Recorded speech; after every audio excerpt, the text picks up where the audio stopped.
2026 జనాభా తీసుకుంటే ఇంకా దక్షిణాదికి అన్యాయం జరుగుతుంది.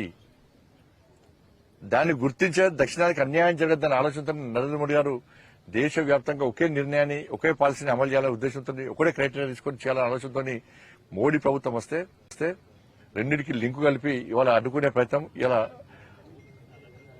కాంగ్రెస్ పార్టీ ప్రభుత్వం, కాంగ్రెస్ పార్టీ చేసింది. ఇవాళ కాంగ్రెస్ పార్టీలో నాయకులు వ్యతిరేకిస్తున్నారు. అరే, కొత్త నియోజకవర్గాలు పెరిగితే, పార్లమెంట్ గాని అసెంబ్లీ గాని నియోజకవర్గాలు పెరిగితే చాలా మందికి పోటీ చేసే అవకాశాలు వస్తాయి. మేము నాయకులు అవుతాం, మేము ఎమ్మెల్యేలు అవుతాం, ఎంపీలు అవుతామని చెప్పి ఆశపడుతున్నటువంటి ఆ నాయకులు అందరు ఆశల నీళ్లు జరిగినటువంటి వ్యక్తులు, ముఖ్యంగా రేవంత్ రెడ్డి గారు, స్టాలిన్ గారు, వీళ్ళిద్దరే కారకులు. దీనికి కాంగ్రెస్ పార్టీ నాయకుల విషయం మాట్లాడారు రాష్ట్ర ముఖ్యమంత్రి, నీ గురించి ఏమనుకుంటారు అనేది. వల్ల నియోజకవర్గాలు, ఇవాళ కరీంనగర్ పార్లమెంట్ నియోజకవర్గం 5 జిల్లాలకు వస్తుంది. 5 జిల్లాలు, 2 మండలాలు, 3 మండలాలు, 4 మండలాలు. అసెంబ్లీకి సంబంధించి కూడా కొన్ని దేశంలో కొన్ని నియోజకవర్గాలు 5 లక్షల ఓటర్స్ ఉన్నారు. కొన్ని ప్రాంతాల్లో 2 లక్షల ఓటర్లు, 3 లక్షల ఓటర్స్ ఉన్నారు. అస్తవ్యస్తంగా ఉన్నటువంటి దీన్ని బాగు చేయాలనే లక్ష్యంతో డీలిమిటేషన్ ద్వారా సీట్ల సంఖ్య పెంచాలని చెప్పి నరేంద్ర మోడీ ప్రభుత్వం భావిస్తే ఇవాళ మహిళా బిల్లును వ్యతిరేకించారు, డీలిమిటేషన్ వ్యతిరేకించారు. ఇలా సంతోషం కొద్దీ సంబరాలు చేసుకుంటున్నారు. ఇవాళ కాంగ్రెస్ పార్టీ ఉన్నటువంటి కొత్త తరం నాయకులే ఇలా రేవంత్ రెడ్డిని చూసి ఇలా తిట్టుకునే పరిస్థితి వచ్చింది. వాళ్ళు కాబట్టి వీళ్ళిద్దరు కూడా ఇవాళ ద్రోహులుగా మిగిలిపోయారు. కాబట్టి దీన్ని తెలంగాణ సమాజం గుర్తించాలి. ఇవన్నీ పక్కబెట్టి ఈ ప్రజల దృష్టి మళ్లించడానికి ఇద్దరు తిట్టుకుంటారు. ఎవరెవరు? ఇటు రేవంత్ రెడ్డి గారు, ఇటు కేసీఆర్. నువ్వు చావాలంటే నేను చావని అంటున్నాడు. ఇది అబద్దాల కూర అని చెప్పి రేవంత్ రెడ్డి గారు కేసీఆర్ అంటే ఎదవా దరిద్రుని ఏం తిరుగుతున్నాడు. వీళ్ళ భాష కదే, వీళ్ళిద్దరు భాష కదే. ఇవాళ మీరు ఇద్దరు కాదు, ఇవాళ మీ సావుల వల్ల ఇవాళ తెలంగాణ ప్రజలు చచ్చిపోతున్నారు. తెలంగాణకి ఏం దరిద్రం, మీరిద్దరు దరిద్రమే తెలంగాణకు. మీకు ఆ రాహుకేతు స్టోరీ తెలిసి కదా మీకు, రాహుకేతుది. ఎందుకంటే అమృతం కోసము రాక్షసులు, దేవతలు క్షీరసాగర మదనం చేస్తారు. చేస్తుంటే సూర్యచంద్రుల మధ్యలో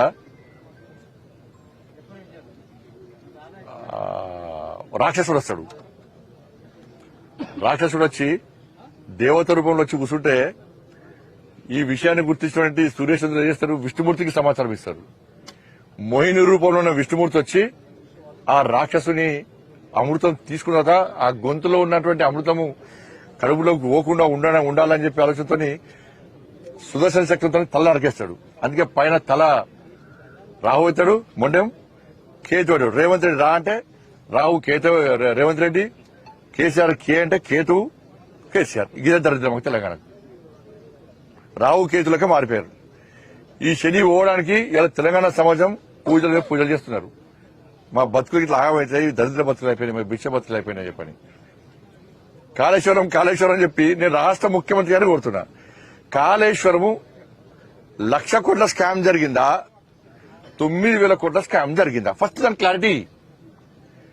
కాళేశ్వరం ఏటీఎం గతంలో కేసీఆర్ గవర్నమెంట్ లో కాళేశ్వరము కేసీఆర్ కుటుంబానికి ఏటీఎం లెక్క మారింది వాస్తవం. ఈ రోజు కూడా మళ్ళీ చెప్తున్నాం, ఈ రోజు కాంగ్రెస్ పార్టీ కూడా ఏటీఎం లెక్క మారింది కాళేశ్వరం. సిబిఐకి ఏం లెక్క రాసుకోండు? మేడిగడ్డ, సుందిల్లా, అన్నారం బ్యారేజ్ లో అక్రమాలు జరిగినాయని చెప్పి, ప్లానింగ్ విషయంలో అన్నింటిలో అక్రమాలు జరిగినాయని చెప్పి 9,000 కోట్ల రూపాయలు స్కామ్ జరిగిందని చెప్పి సిబిఐకి లెక్క రాసినావు. నువ్వు ఎలక్షన్ ముందు చేసినావు 1,00,000 కోట్ల స్కామ్ జరిగింది అంటున్నావు. మొన్నటి దానికేనేమో కాళేశ్వరం ఎందుకు వనికినాడు రాష్ట్ర ముఖ్యమంత్రి, అది గోదావరిలో ఉడకపోయినట్టు అని చెప్పన్నాడు. ఇప్పుడు మళ్ళీ యూటర్న్ తీసుకున్నాడు. ఇప్పుడు తీసుకొని 9,000 కోట్ల స్కామ్ అంటున్నాడు. అంటే మిగతా ఏమైనట్టు పైసలు? ఇంకా మోటార్లకు మోటార్లు 300 కోట్లు ఒక్క మోటారు. ఒక్కొక్క మోటార్ను 1,600 కోట్ల వరకు వచ్చారు ఒక్క మోటార్ను. అంటే ఒక్క మోటార్కు 1,300 స్కామ్ జరిగింది. మోటార్ల విషయంలో అది వేరే కంటికి వడకేసారు. నువ్వు 1,00,000 కోట్ల స్కామ్ కాళేశ్వరం స్కామ్ జరిగిందని చెప్పాక సిబిఐకి 9,000 కోట్ల రూపాయల స్కామ్ జరిగిందని చెప్పి లేఖ రాస్తే మేంత పిచ్చలమైంది. నువ్వు రాయి 1,00,000 కోట్లు జరిగింది ఎందుకు రాస్తావు నువ్వు? గోదావరి కొట్టుకోబోతున్నావు మళ్ళీ పోయి దొంగలు పడ్డారు కుక్కలు పడినట్టు మొన్న ఎప్పుడో జరిగింది. ఇప్పుడు ముఖ్యమంత్రికి ఇప్పుడు ఇక ఈయన పెట్టిన మీటింగ్ ఆయన పోటీ పడతాడు, ఆయన పెట్టిన మీటింగ్ ఈ పోటీ పడతారు, ఇద్దరు తిట్టుకుంటారు, టైం పాస్ చేస్తారు. కానీ 1,00,000 కోట్ల స్కామ్ జరిగింది ఏటీఎల్గా మారిందని మేమంటున్నాం. కానీ 9,000 కోట్ల స్కామ్ మాత్రమే జరిగిందని చెప్పి రేవంత్ రెడ్డి ప్రభుత్వం రేవంత్ రెడ్డి గారు అంటున్నారు.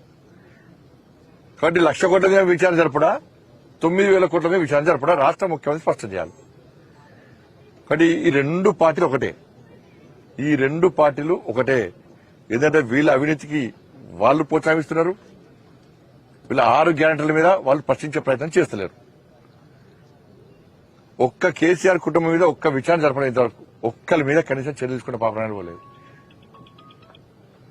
నీకు చదవాలని చెప్పు, 1,00,000 కోట్లు స్కామ్ జరిగినా కూడా నాకు రాసే దమ్ము లేదు, కేసీఆర్ కుటుంబాన్ని మీద విచారణ జరిపే దమ్ము లేదని చెప్పి ఒప్పుకో, ముక్కుడు ఎలాగ రాయి.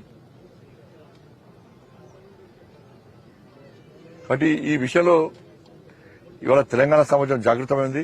తప్పకుండా రెండు పార్టీలకు గుణపడని చెప్పడానికి ఇలా ప్రజలు సిద్ధంగా ఉన్నారు, భారతీయ జనతా పార్టీ సిద్ధంగా ఉంది. అవు స్కామ్ సిబిఐ రావాలంటే రాష్ట్ర ప్రభుత్వం లేఖ రాయాలి. కానీ రాష్ట్ర ప్రభుత్వం లేఖ ఏమని రాసింది? 9,000 కోట్లని రాసింది. 9,000 కోట్ల స్కామ్ మీద విషయం చెప్తే మిగతా స్కామ్ ఎడవాలి.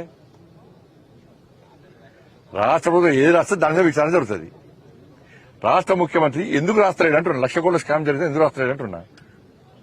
ఇక మోటార్లు లెక్కపోయినా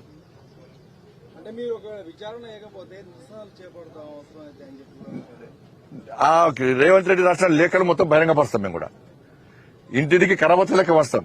ఇగో 1,00,000 కోట్ల స్కామ్ జరిగాట, కేసీఆర్ ను రేవంత్ రెడ్డి కుమ్మక్కయ్యారు, ఇగో కేవలం 9,000 కోట్ల స్కామ్ జరిగిందట, మీ దాంట్లో పైసలు చంపారని చెప్పి చెప్తాం. మేము కూడా చెప్తాం, మేము పిచ్చలమే, మాకు తెలిసి ఏం చేయాలన్నది. సిబిఐ రాసిండు. ఇలా రేవంత్ రెడ్డి ధైర్యంగా ఎందుకు మాట్లాడబోతున్నాడు? ఇదే రాయాల్సిన లేఖ రాయలేకపోయాడు. ఎందుకంటే దానిలో ఏం జరగాలో జరిగింది. సంజయ్ గారు ఇప్పుడు బీజేపీ నేతలతో హరీష్ రావు భేటీ అయినాడని చెప్పేసి నిన్న బాగా ప్రచారం జరిగింది. ఇప్పుడు వాళ్ళ కాంగ్రెస్ పార్టీలో ద్వంద్వ విధానాలు. ఒక ఆయన ఏమో తెలుసా, అలిగిపోయారు జీవన్ రెడ్డి చేరికను ఇద్దరు ఒప్పుకోలేరు, అలిగిపోయారని ఒక ఆయన అంటాడు. ఇంకో ఆయన అంటాడు బీజేపీలో హరీష్ రావు చేయడానికి పోయినా ఇంకో ఆయన అంటాడు. రాష్ట్ర ముఖ్యమంత్రి ఏమంటాడు, ఏడాడు కలిసిండు, ఎవరు కలిసిండు, బీఆర్ఎస్ కును బీజేపీకి అలయన్స్ కోసం పోయినాట. హరీష్ రావు అనే వ్యక్తి అలిగిపోయిందని వీళ్ళే అంటారు బీఆర్ఎస్ పార్టీ మీద. అలిగిపోయిన వ్యక్తి బీఆర్ఎస్ కు బీజేపీకి అలయన్స్ కోసం ప్రయత్నం చేస్తాడా?